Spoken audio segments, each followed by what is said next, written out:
Hey guys, can you hear me? I hear you. Can you hear me? I can. Good morning. All right. So let me make sure I get video up and going here.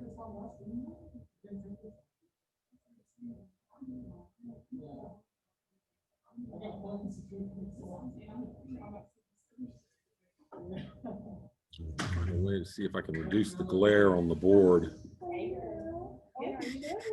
Let me try an experiment here.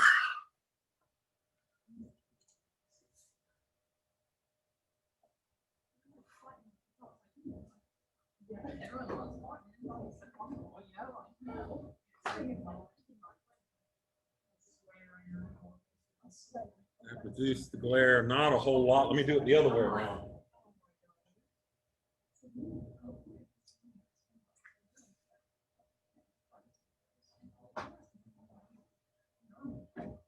That helps. That helps a little bit. It's either that or we do this in the dark. That might work too. So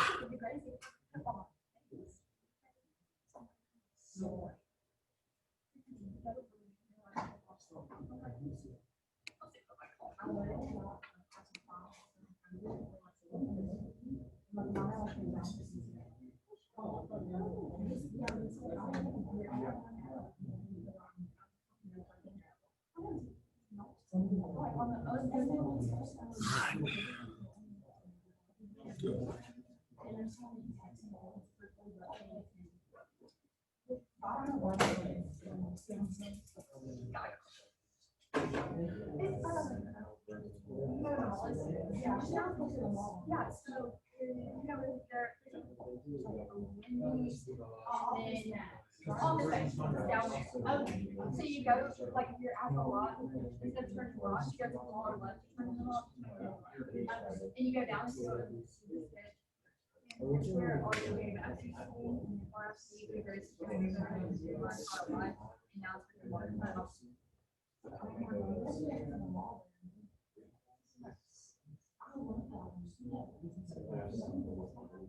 okay.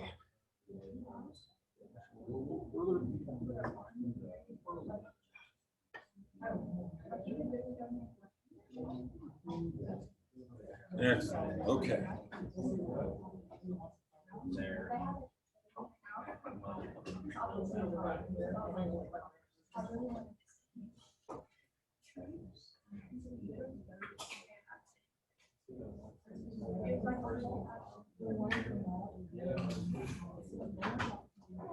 Hello.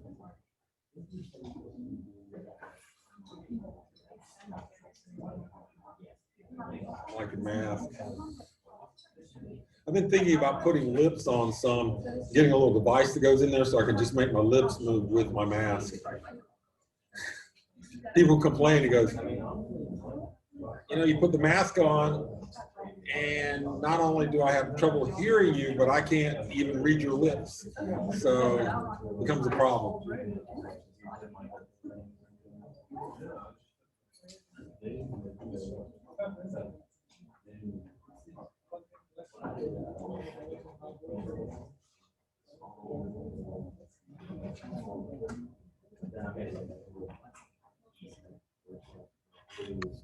Another thing that's kind of strange, can you hear me okay?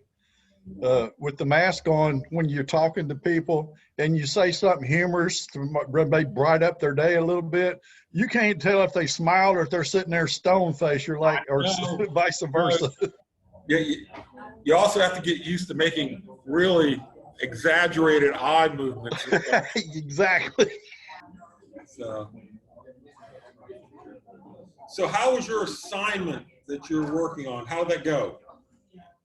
I know some of you had trouble figuring out a way to share it. If you submitted via with the IO file format, that's perfectly okay because I can open it in that on my computer. You can't open it in that format inside of Canvas, but I just download it that way. So what'd you learn by doing that?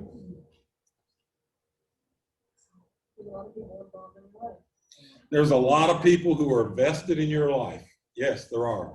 What else? I like a lot of people that are like connected to each other through me. Through you. That's exactly right. People's connections aren't just one-to-one. Sometimes there's a chain involved in relationships. Yes. What else did you learn?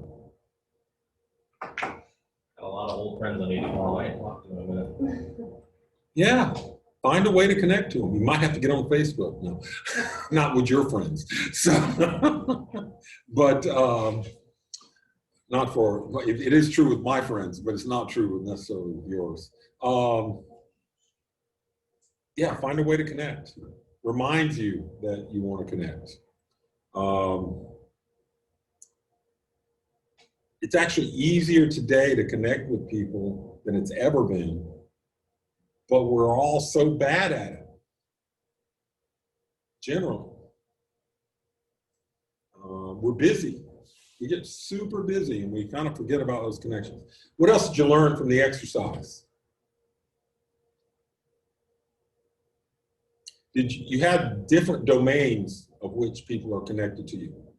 How many overlaps in domains did you have?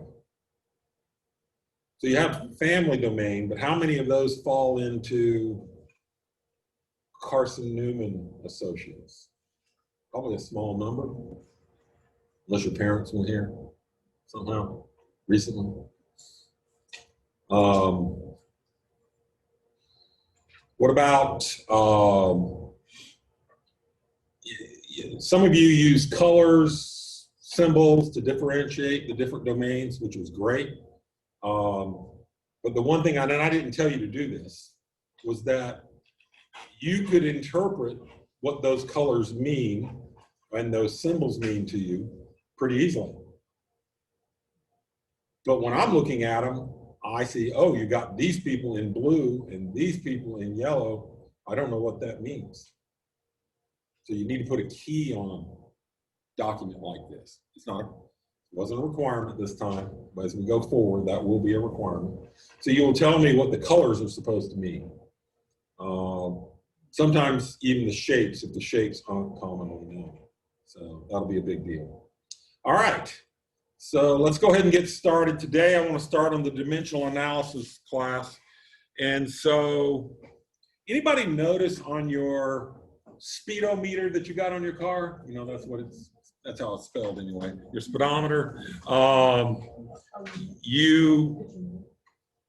You have at 50 miles an hour, at 50 miles an hour, how many kilometers an hour is that?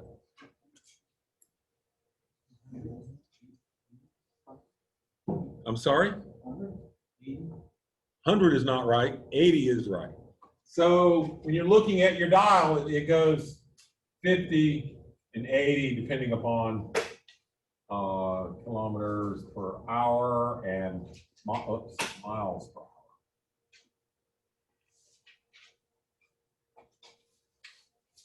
Okay, so you know those two things are the same. So when you write this out, we now know, because of this, 50 miles per hour is equal to 80 kilometers.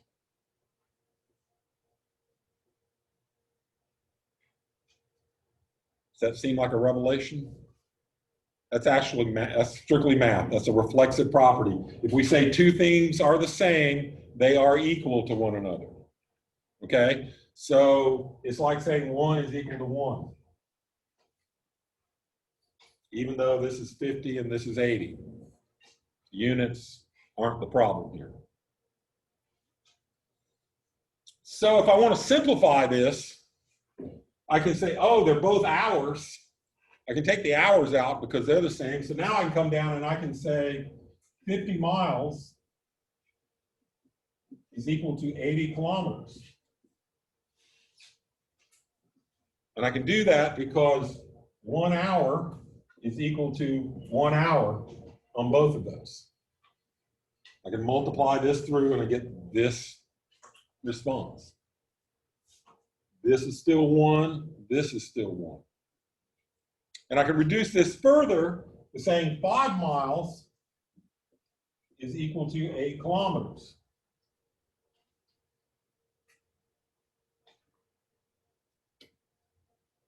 this number, you need to commit one of these numbers to your memory, either this one or this one.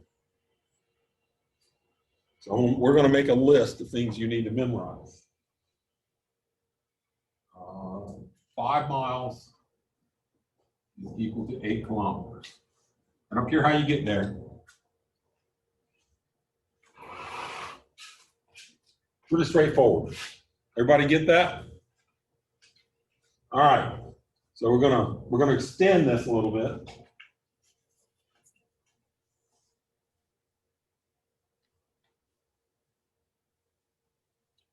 So we've already said that we've derived that 5 miles is equal to 8 kilometers. That's in our knowledge bank. So how I want to convert, I want to know how many inches are in centimeters. 1 inch equals how many centimeters?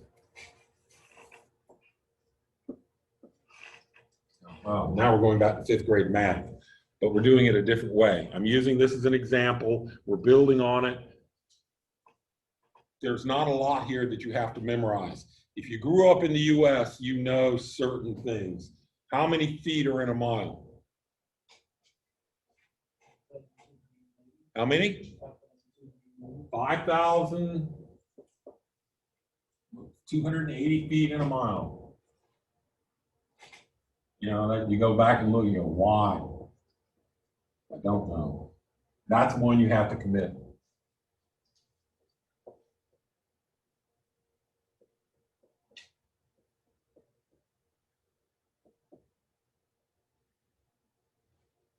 But I'm shipping a product internationally, and I have to have both units on it.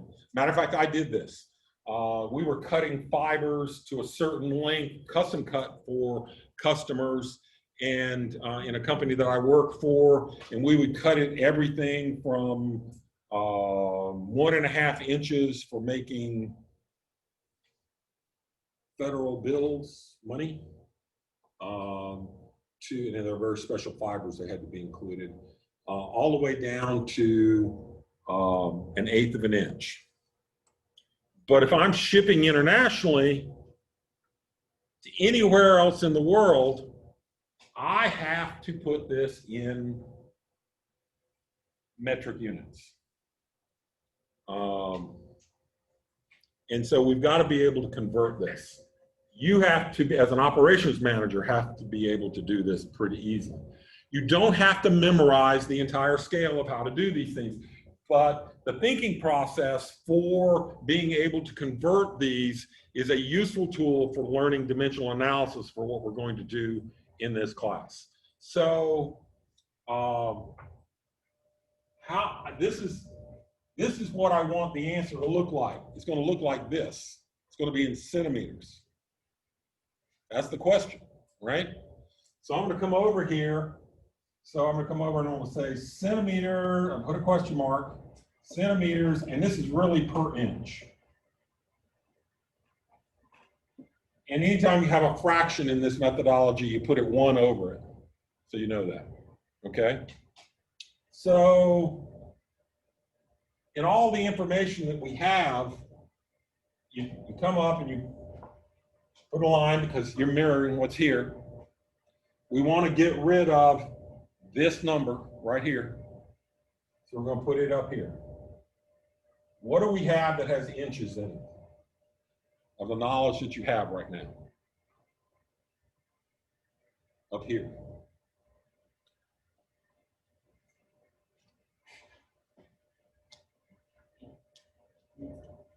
Feet. So there are 12 inches in 1 foot. You know this, right? Now we got to get rid of feet. Actually, guys, I'm gonna back up. I'm sorry, I did one thing incorrectly. It should be centimeters here first. What do we have that's in centimeters? We'll come back and get the other one in a minute. A meter? Meters, actually we have kilometers at this point, right? But so what, Sorry. how many centimeters are in a kilometer? You have centimeters in a meter, right? So there's 100 centimeters in 1 meter. I got 1 meter up here. I want to get rid of it. No, it's not 1 meter, over 1 kilometer. I got kilometers up there. It's 1,000, right? Now I'm getting rid of meters. Now I got to get rid of kilometers. What is it that I can convert from kilometers now to help me work through my goal? Miles. So remember up here, you got 8 kilometers is 5 miles. We now are out of the metric. We're now into the imperial system, English system, US-based system in this case. All right. What do I go with next? Follow the pattern. Miles comes up there. All right. What do we have that we can do with miles? Feet. So 1 mile is equal to 5,280 feet. Notice that this number is 1. This number is 1 when you reduce it as a fraction. This number is 1. This number is 1. When you multiply any number by 1, what do you get? Itself, right? So all we're doing is multiplying by 1 every time. Even though the numbers are shifting, 100 centimeters is 1 meter. That's 1 over 1. That's a 1.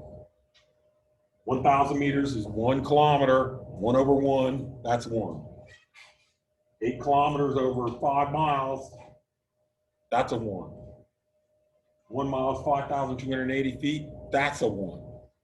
So now we're not really changing any value in here. What we're doing is just converting the units as we move through this. All right, and so if we wanted to stop with centimeters per foot, we could stop here, but we don't want to stop there. We want to go one more. We're going to get rid of feet, and we want to replace it with inches.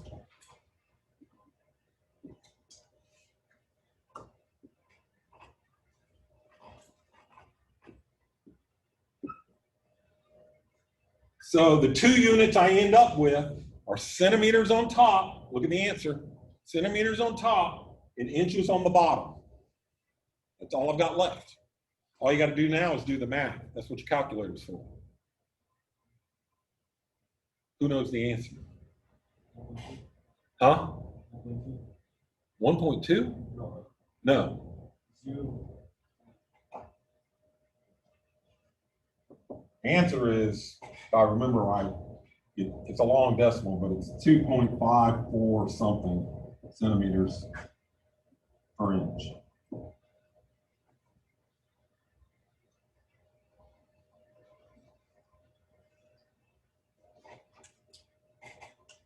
That seem complicated? What I did is I started with the answer. This is the most important step in this process. What does the answer look like? So what you're trying to do is say, you're trying to think about the answer before you begin any work. What should the answer look like when I'm finished?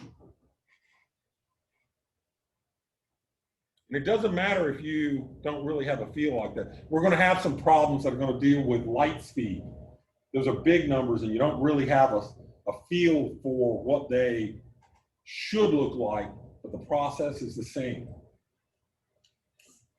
They ought to teach this to you in physics. They ought to teach this to you in nursing and in chemistry. I think chemistry does teach this.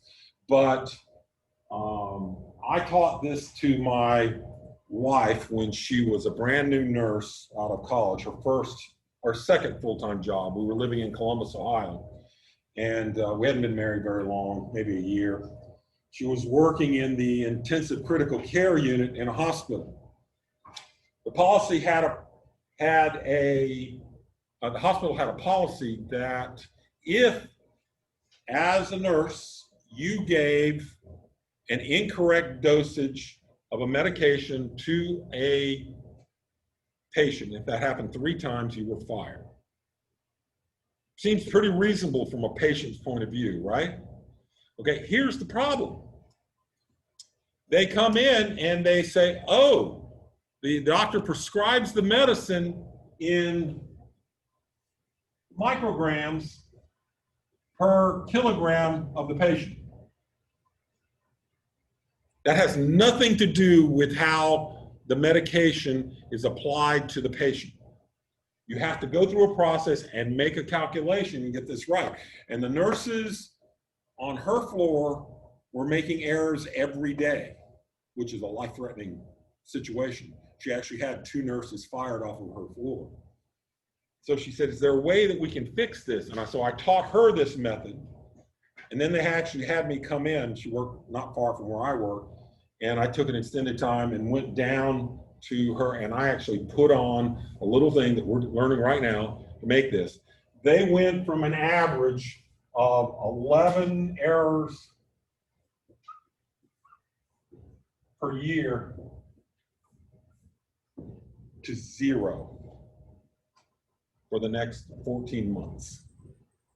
To 0.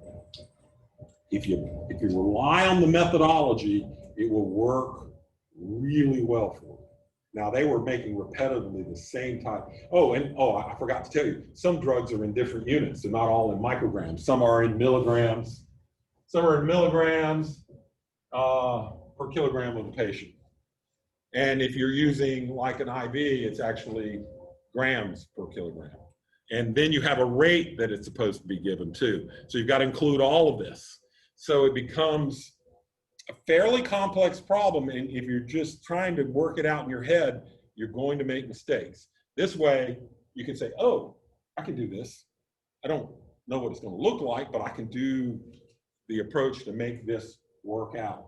And the key is to work through it a couple of times. So you can do this, and it doesn't matter what the units are. So we're going to do another example.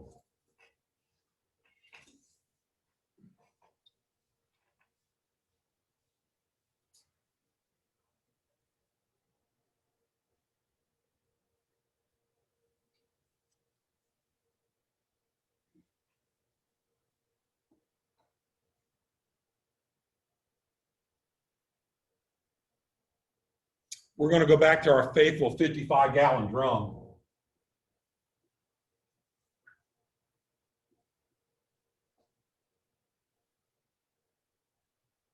It only has 50 gallons in it.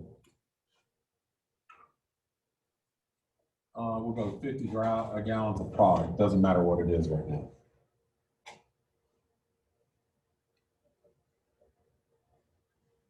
I need to convert that into, when I'm going to run a small quality control test on for my product. It means I got to take the formula out of the plant. That's on a big scale. I have to scale it down in order to do it just like in the lab so that the two look the same and I can compare the end product.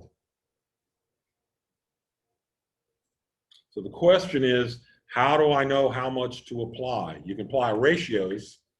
That helps if you know all the numbers up front. But let's say that we're going to take this down. We're going to come down and we're going to do, we pull a sample that's only 500 liters, or 500 milliliters.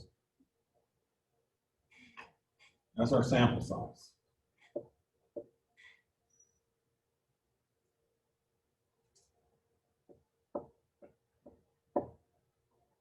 That's how much we're going to use, okay?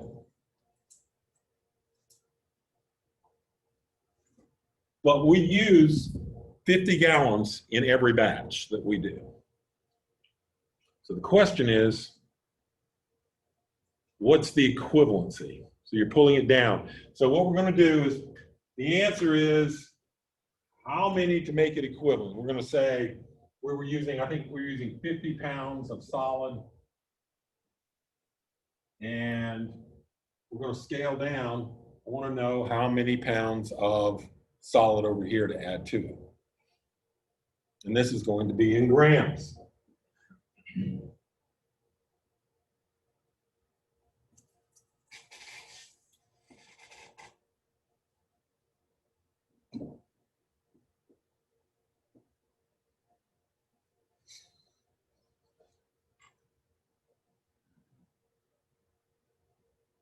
So in this relationship, 50 gallons to 50 pounds are related, right?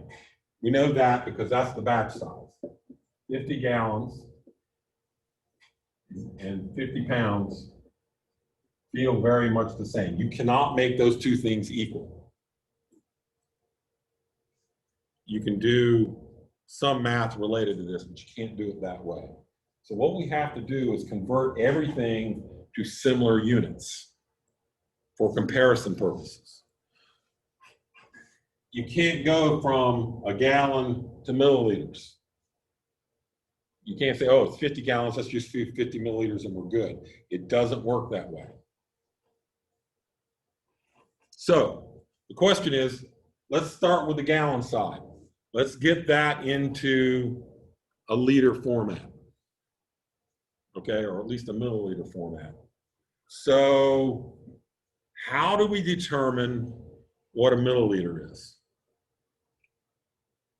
That's what we want the answer to look like in this particular case. So we're going to have, the question is going to be milliliters per gallon. 1 gallon. First thing to start with is milliliters. What do you know that's milliliters? Yeah, so you know there's 1,000 milliliters in 1 liter, okay? Method is take this, move it up here, and then you provide a conversion. You have a conversion for liters? You could go deciliters, all those other liters, but those don't really help us. Kiloliters. You can go straight to gallons. So how many liters are in a gallon? No? 3 what?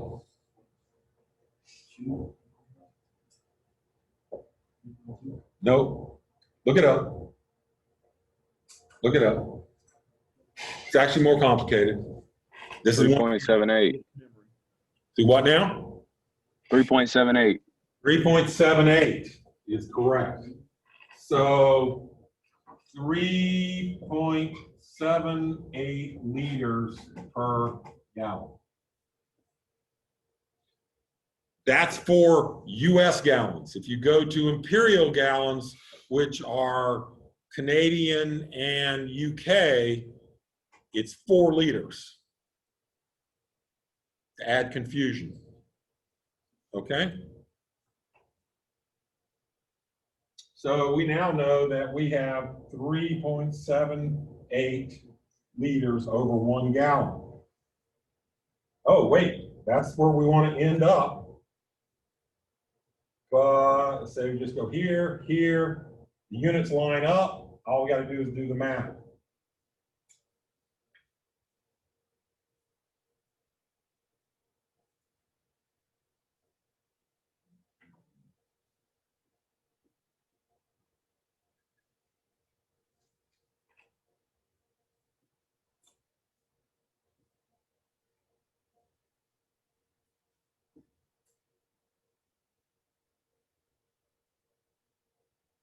Notice the math oftentimes is not very complicated. It's actually very simple factors.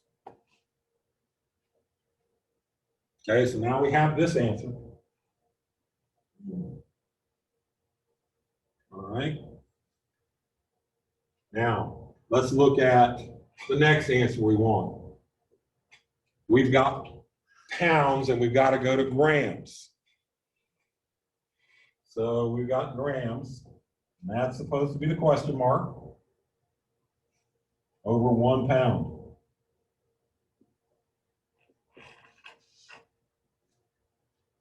What do you know about grams?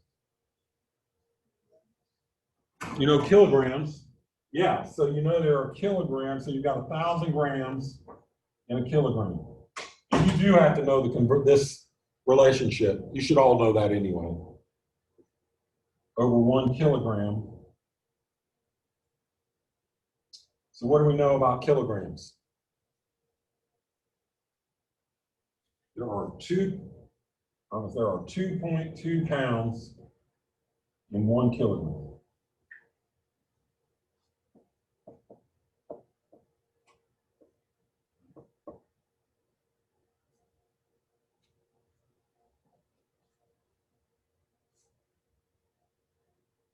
We now have units we were looking for. All you got to do is do the math. And that's going to end up being 424, if I remember correctly, 0.68 grams. I used to have all this memorized. I think that's right. But you need, I'm going to put a question mark right there. You need to double check it.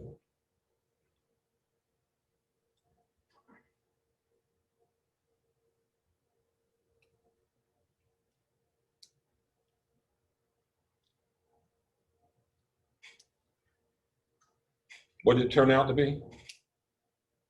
Anybody know? 453.59. 453. 53? I got 454.54. 454, that makes more sense, 554. That, maybe 24 and 5 were mixed up for me. I am dyslexic, so it wouldn't be weird for me to switch the 5 and the 2 around in my head. Okay. Oh, this turns out to be, you got to label the unit so you know what you're dealing with. And this is grams per pound.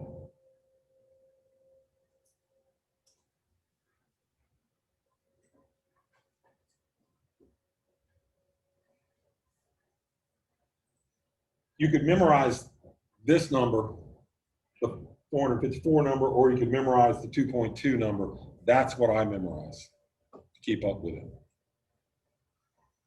All right. I want to switch what we're doing. Time for one more.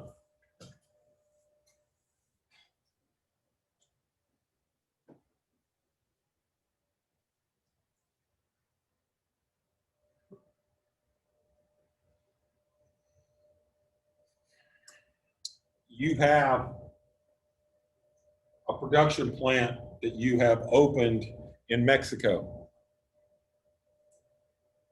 Mexico is not on the American system of measurements. You need to convert everything.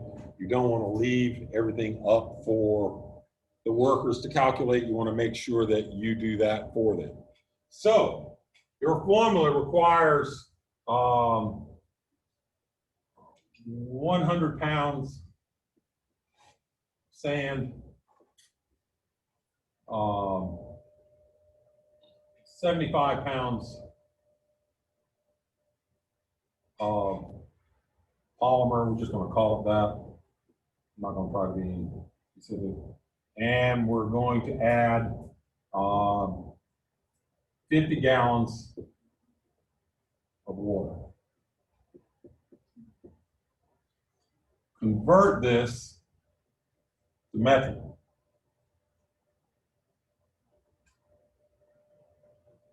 Metric equivalents.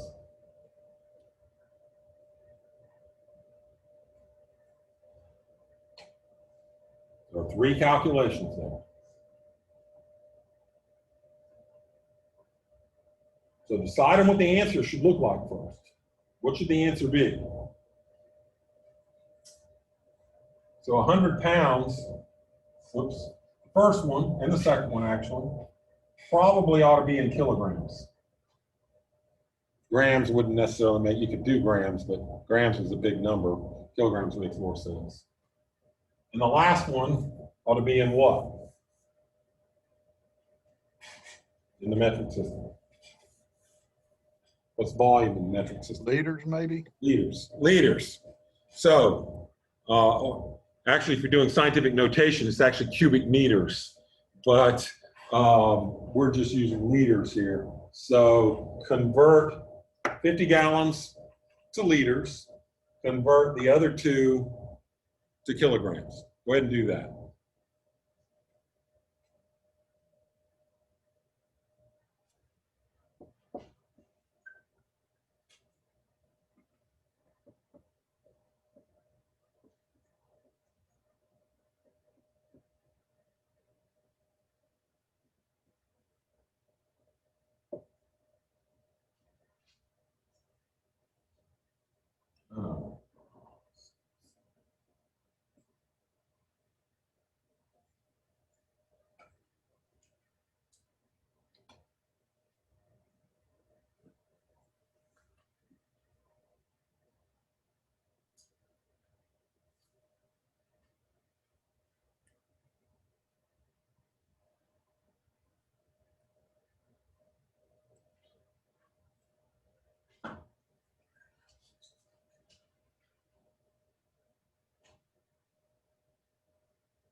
How are we doing?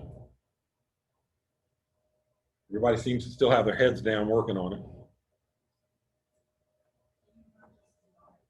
Yes, you can do, but I want you to do this methodology in order to do this, because this is going to get more complex as we move on.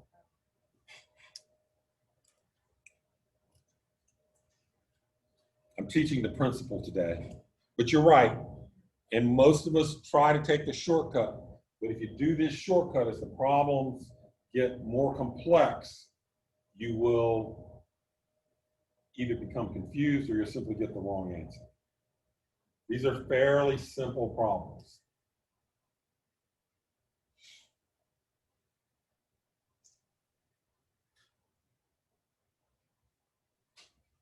The first time, 3 years ago, I taught this class on this subject. The test on it, I had only 40% of the class pass the test. That was really discouraging. This is when I discovered that we didn't know how to do dimensional analysis, which is learning to convert from one thing to another, or how to analyze what the answer should look like, which is a seriously important skill. You can imagine what the answer should look like, we're more likely to get the right answer. Last year when I gave the exam, we were up to 70% passing. So made some more changes. We're going to keep working on it, and I'm trying to push us towards a 90% pass rate on this. Matter of fact, the first year I threw out the test, it was so bad. And I was really discouraged afterwards.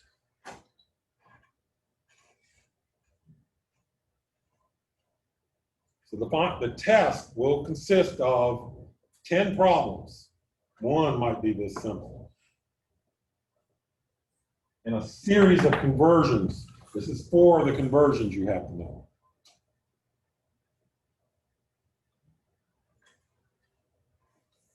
Commit the conversions to memory. Because once you have these, you now have one for distance.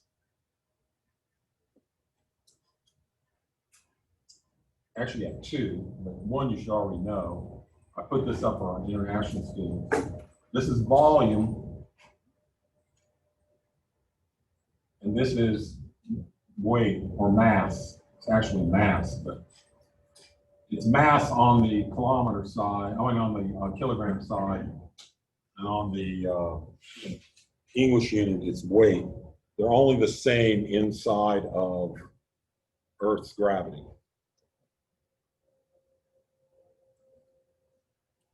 That's why you can go to the moon and you weigh 1/6 of what you weigh on Earth, but your mass is the same.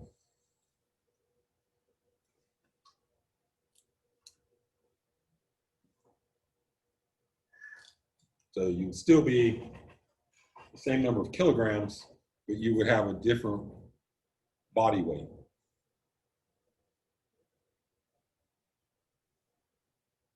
All right, so how do we convert kilograms of sand to metric? What do we start with? Start with the answer, kilograms of sand.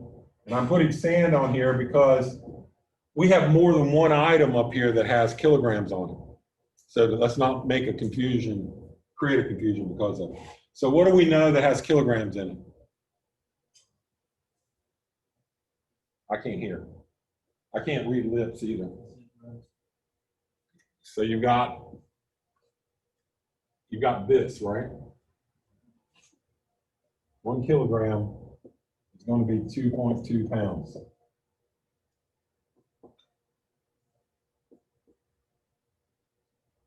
What do we got that's pounds in it? 100. And what goes over it? Nothing, because it's just 1 over it. Now you do the math. You now know how many kilograms are available. About the 75 down here on the bottom. What do we do with it? Same conversion. Polymer over, I'm sorry.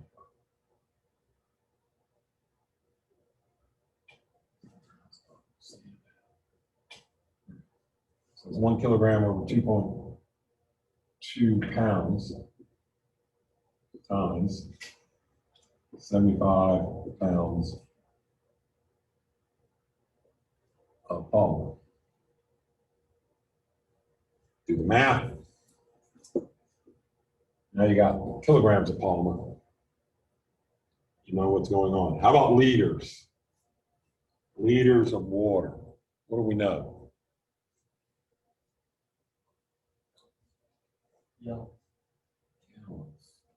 Yeah, but you start with liters.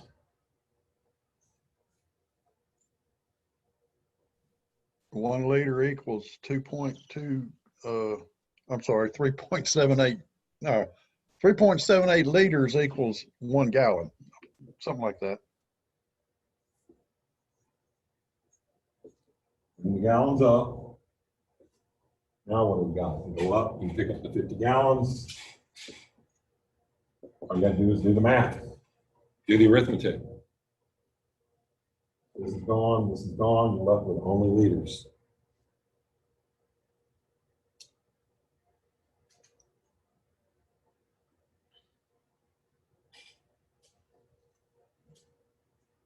These are things that we know and have a feel for. Very straightforward.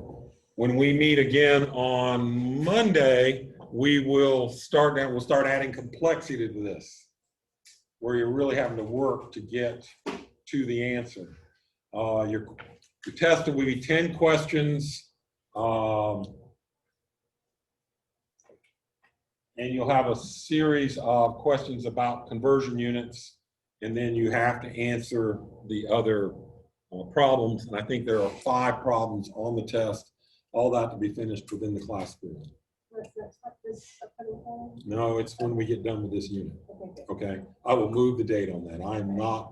I'm driven by you getting the information. There will be a homework assignment on this as we move forward, but you're not quite ready for that.